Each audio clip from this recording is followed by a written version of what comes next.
예수를 시인하는 신앙인이 되라. 예수를 시인하는 신앙, 이런 제목인데, 사실 오늘 설교 말씀의 맨 마지막 결론 부분에 해당하는 그런 제목을 한번 잡아봤습니다. 마가복음이 시작되는 첫 구절은 이렇습니다. 하나님의 아들 예수 그리스도의 복음의 시작이라. 여러분, 이 복음이 누구의 복음이라고 말합니까? 예수 그리스도의 복음이라고 말을 합니다. 당시 복음이라고 하는 말은 로마 황제의 즉위식을 알릴 때 주로 사용했던 말이었습니다. 세상에서 가장 높은 자리에 앉아있던 사람, 이 세상 나라에서 가장 큰 권세의 자리에 앉은 황제가 즉위했다는 소식을 온 세상에 알릴 때 사람들은 복된 소식, 즉 복음이라고 말을 했습니다. 그러나 마가는 황제에게 사용하던 단어인 복음이란 말을 예수 그리스도에게 사용하고 있습니다.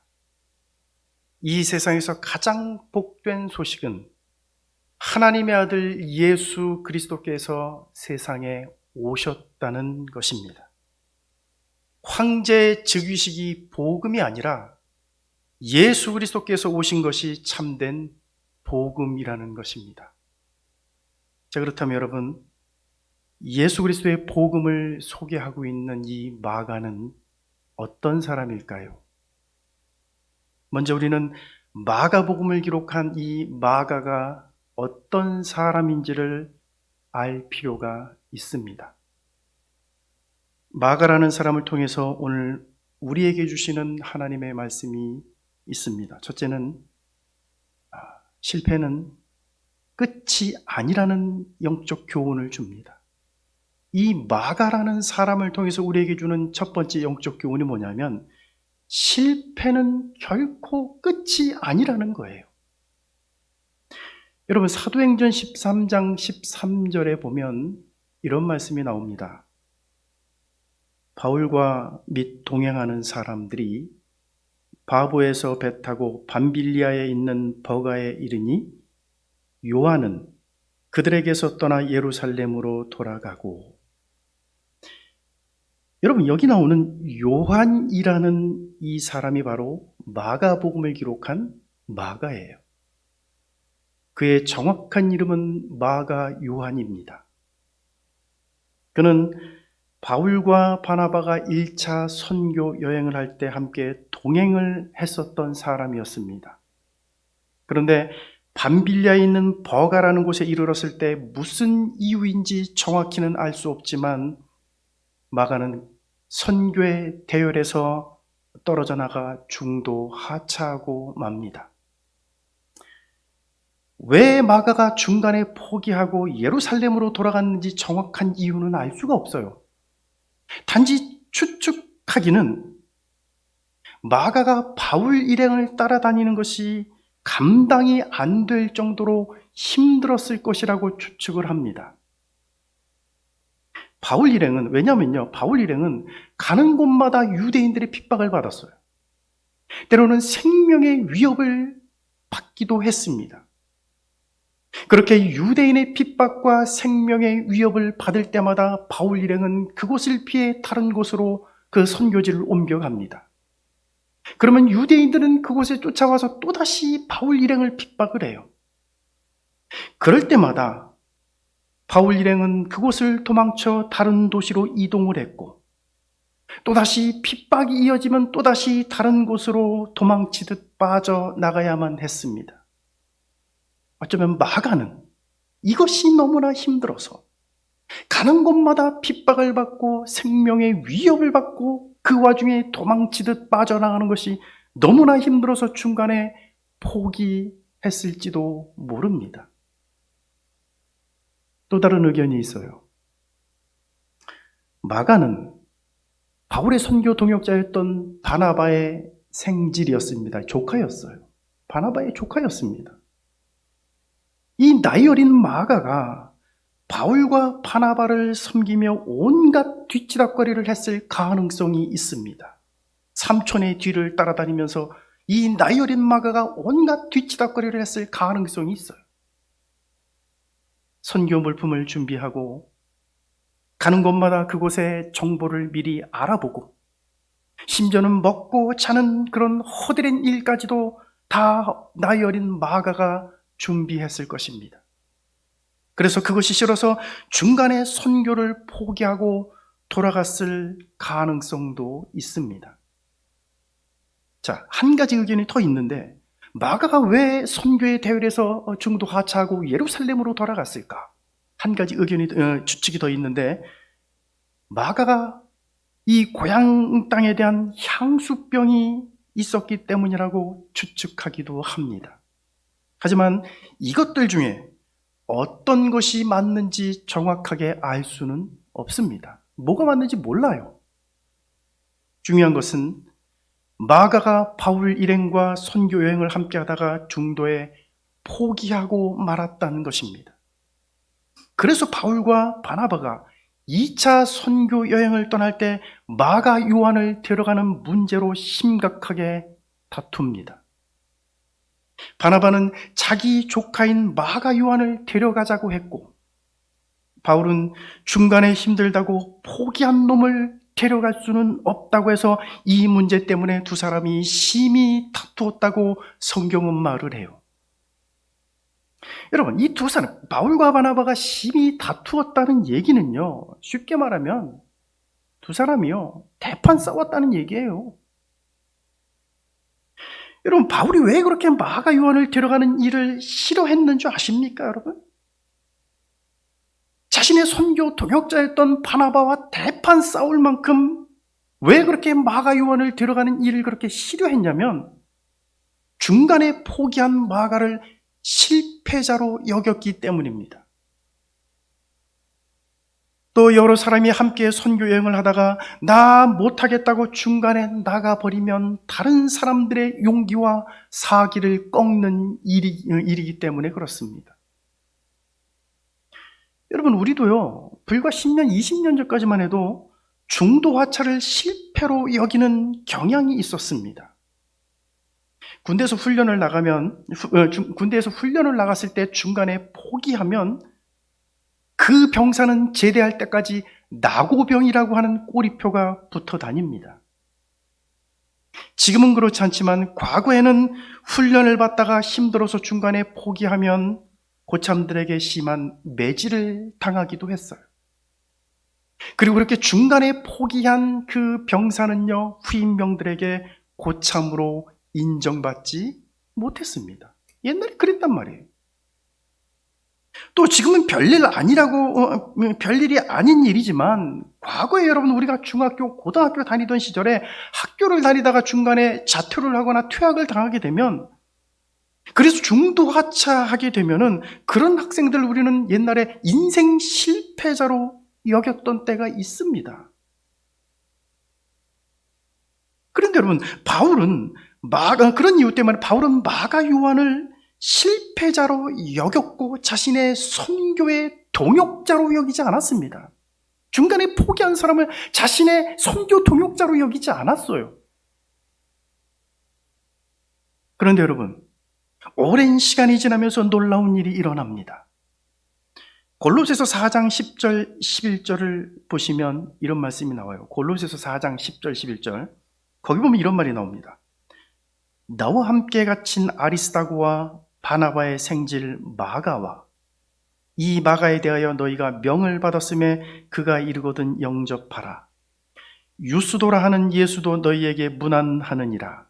그들은 할레파이나 이들만은 하나님의 나라를 위하여 함께 역사하는 자들이니 이런 사람들이 나의 위로가 되었느니라. 아멘. 여러분, 이때 바울은 복음을 전하다가 골로새 이 감옥에 갇혀 있었을 때였습니다.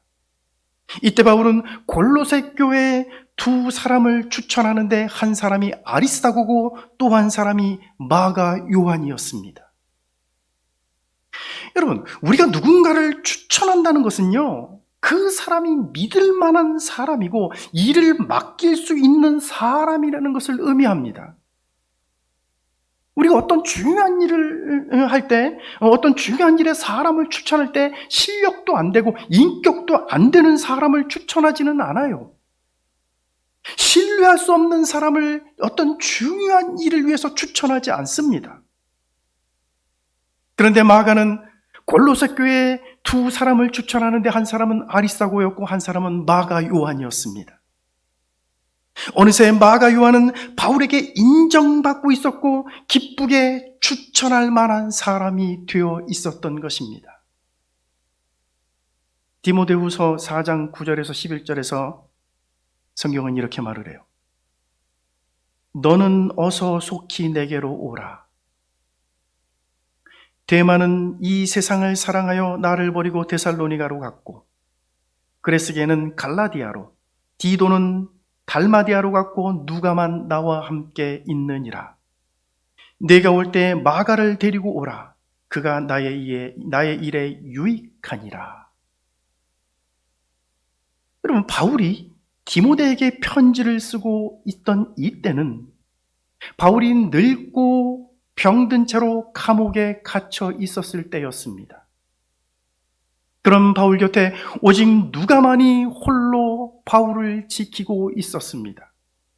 이때 바울은 디모데에게 내가 올 때 마가 요한을 데리고 오라고 말합니다.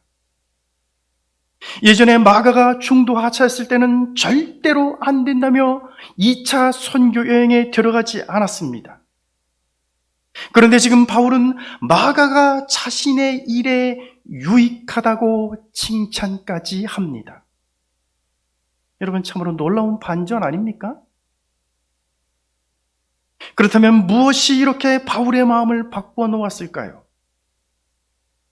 바울이 나이가 들다 보니 마음이 약해져서 이렇게 생각이 바뀌었을까요? 이제 병들고 죽을 날이 가까워지다 보니까 바울이 마음이 약해져서 이렇게 마음이 변한 것일까요, 여러분? 아닙니다. 마가가 변한 것입니다. 오랜 시간이 지나면서 마가가 하나님 앞에 신실한 사람으로 변해 있었습니다. 지난 시절 실패자로서의 아픔을 딛고 마가 요한은 새롭게 일어선 사람이 되었습니다. 그럼 비록 지금 바울의 선교사에게 꼭 필요한 사람, 그런 사람이 되어 있었어요. 그리고 최초의 복음서인 마가복음을 써서 1세기 로마에 살고 있는 고난받는 수많은 그리스도인들에게 위로의 복음을 전하는 하나님의 주님의 제자가 되어 있었던 것입니다. 사랑하신 여러분, 우리가 마가 요한을 보면서 우리가 배워야 할 한 가지가 있다면 그것은 한 번 실패했다고 해서 그것이 결코 끝이 아니라는 것입니다.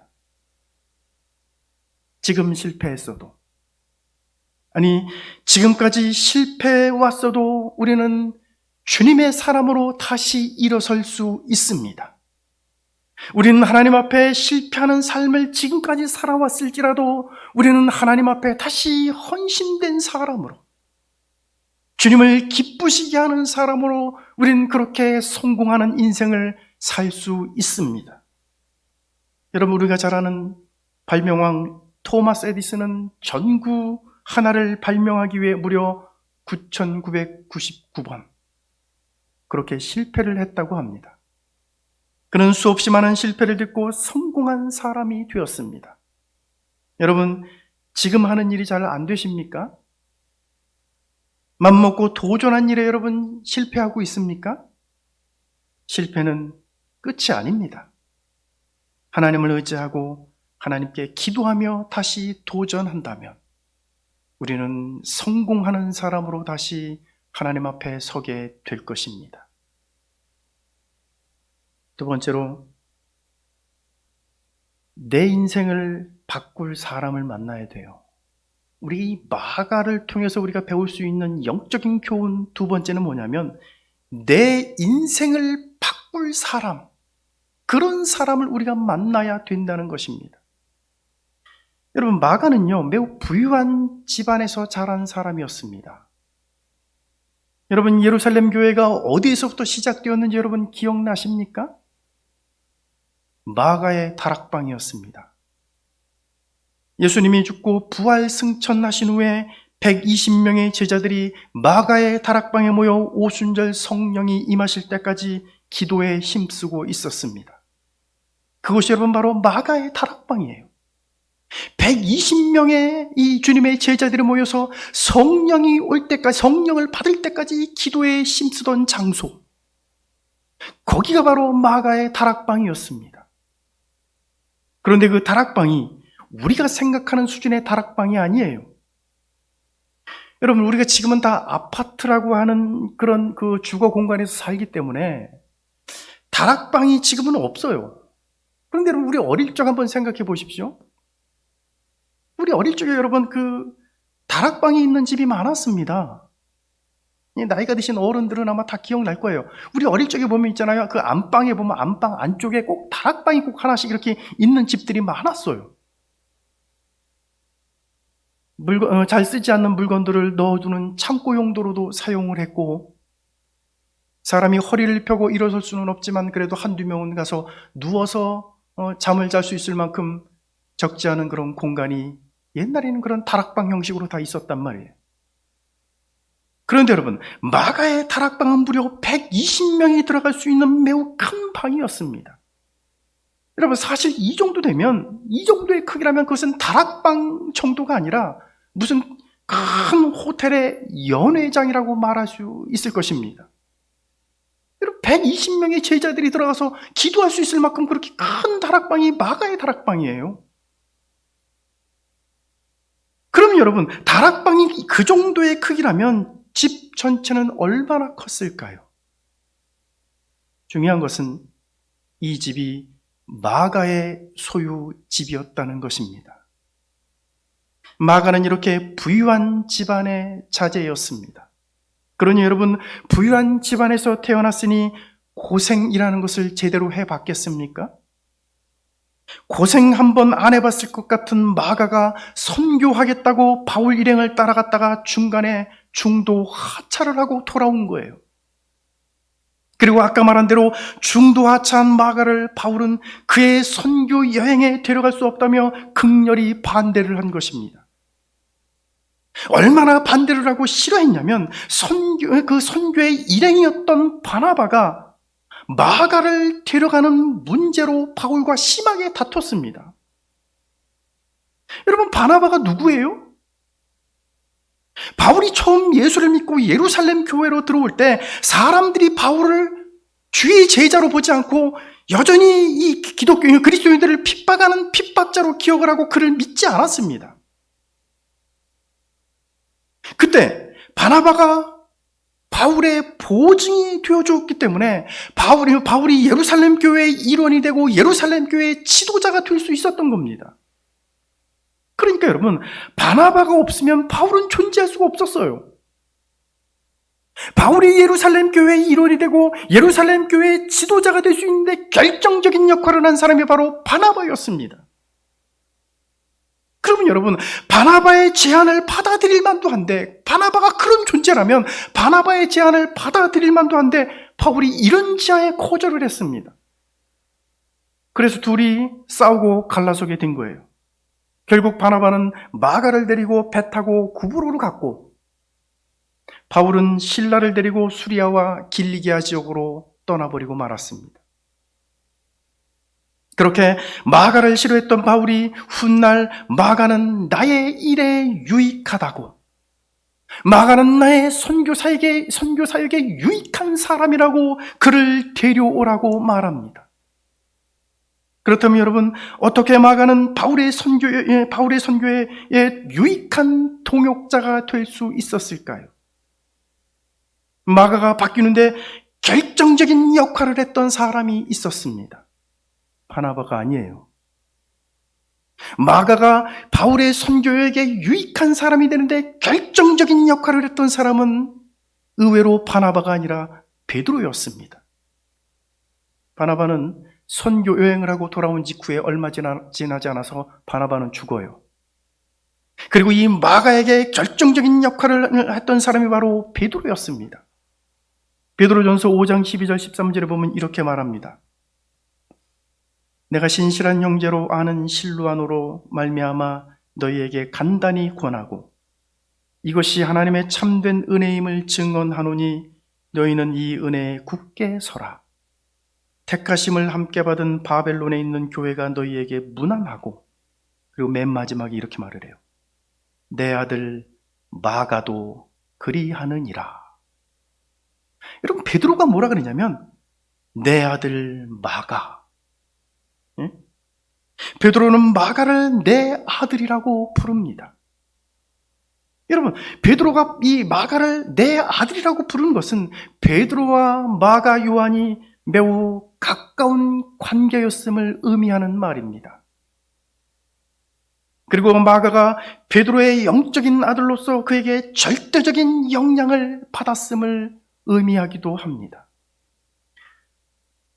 초대교회 문서를 보면 마가는 베드로의 통역관으로서 늘 베드로와 동행했다는 기록이 있습니다.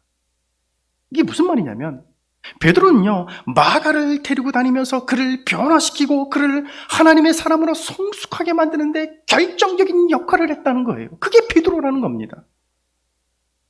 여러분, 그런데 매우 흥미로운 것이 있어요. 그게 뭐냐면 베드로는 3번이나 예수님을 부인했던 가슴 아픈 그런 기억을 가진 사람이라는 겁니다. 베드로는 예수님이 체포되어 끌려간 날 주님을 모른다고 저주까지 했던 실패 경험을 가지고 있었던 사람이었습니다. 그러니까 베드로는 실패가 뭔지를 잘 아는 사람이었어요. 베드로는 넘어지는 것이 무엇인지 잘 아는 사람이었습니다. 실패와 넘어짐이 무엇인지 아주 뼈저리게 경험했던 그 베드로가 어느 날 선교 여행 중 자포자기하고 돌아온 마가에게 지난날 자신과 같은 처참한 영적 상태에 있던 마가의 모습을 발견하고는 그를 안타까운 마음으로 자신의 영적인 아들로 삼았던 것입니다. 그래서 마가는 베드로의 영향을 가장 많이 받게 돼요. 여러분, 그 증거가 그의 언어에서 나타납니다. 마가가 기록한 오늘 본문 1절을 보시면 마가는 이렇게 말하죠. 예수 그리스도를 가리켜 하나님의 아들 예수 그리스도. 하나님의 아들 예수 그리스도 복음의 시작이라.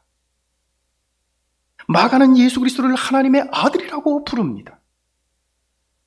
그런데 여러분, 마태복음 16장 16절에 보면 가이사라 빌립보 지방에서 예수님의 제자들에게 너희는 나를 누구라고 하느냐고 물었을 때 베드로가 뭐라 그러죠?